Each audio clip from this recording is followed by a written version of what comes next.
পীরজাদা হবে। আসসালামু আলাইকুম রহমতুল্লাহ। আপনারা এক্ষুনি যে বক্তৃতাটা শুনলেন সে বক্তৃতার হলো আব্বাস ফুরফুরায় বাড়ি। সিদ্দিকি বলছি না কেন, যে মিথ্যা কথা বলে তাকে আমি সিদ্দিকি বলি না। এর বক্তৃতার ভিতর দিয়ে দাদা হুজুরের ওসিয়তনামার সাথে কোনো মিল নেই, তার একটা প্রমাণ দিচ্ছি। ওসিয়ত নাম্বার 49। দাদা হুজুর কেবলা বলেছেন, পীর খানদান যে পীর হইবেন এমন কথা কোনো কেতাবে নাই। যিনি শরিয়াত মারেফাত ইত্যাদি কামেল হইবেন তিনি পীর হইতে পারিবেন, যে বংশই হোক না কেন।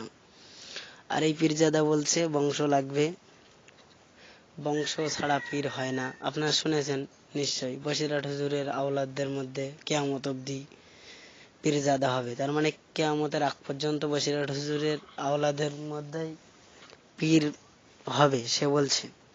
কিন্তু হ্যাঁ, পীর হবে না এটা আমি একবারও বলছি না, হতেও পারে। কেন, তাদের মধ্যে যদি শরিয়াত মারেফাত ইত্যাদি তিনারা কামেল হন, নিশ্চয়ই তেনারা পীর হবেন। কিন্তু পীর হওয়ার জন্য বংশ লাগে না। কিন্তু দাদা হুজুর কেবলা বলছেন তো যে বংশেই হোক না কেন, শরিয়াত মারেফাত ইত্যাদি যিনি কামেল হইবেন তিনিই কামেল পীর হইবেন।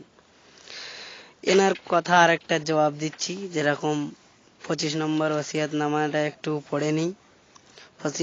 25 নম্বর ওসিয়াত নামায় দাদা হুজুর কেবলা কি লিখছেন সেটা আমরা একবার পড়ে নিই।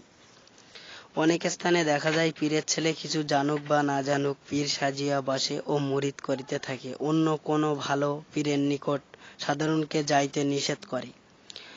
আমার ভয় হয় আমার মৃত্যুর পর আমার পুত্রদের মধ্যে এই রূপ হইয়া পড়ে নাকি। এতে আবত আমার পুত্রদের মধ্যে যারা শরিয়াত মোতাবেক আমল করিবে ও চলিবে এবং শিক্ষা ও তালিম ও শিক্ষা দিবে তাদের অনুসরণ করিবে। তাহলে দাদা হুজুর পীর কেবলা বলেছেন আমার আওলাদদের মধ্যে যারা শরিয়াত মোতাবেক চলিবে তাদেরকেই অনুসরণ করতে বলেছেন।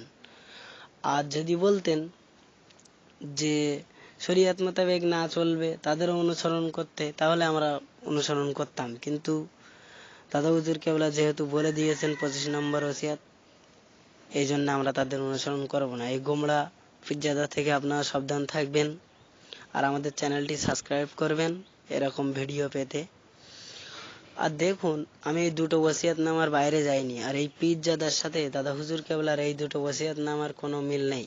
একাধিক বক্তৃতায় তিনি এরকম বলে বেড়াচ্ছেন। আপনারা এই দুটো ওসিয়াত নম্বর আমি বলে দিচ্ছি, 49 আর 25। এই দুটো ওসিয়াত নামা দেখে এই যে বক্তৃতাটা করেছেন দেখুন, এটা একদম পুরো জাল বক্তৃতা। এবং বৈকারাই পীর হবে না, এ বংশে হবে না, সে বংশে হবে না। কিন্তু দাদা হুজুর পীর কেবলা বলছে যে বংশেই হোক না কেন পীর হবেন। যিনি শরিয়াত মারেফাত ইত্যাদি কামেল হইবেন তিনি কামেল পীর হইবেন, যে বংশেই হোক না কেন। আর এই পীরজাদা বলছে এ বংশ হবে না, সে বংশ হবে না। এটা ভুল ধারণা, তার বক্তৃতাটা ভুল।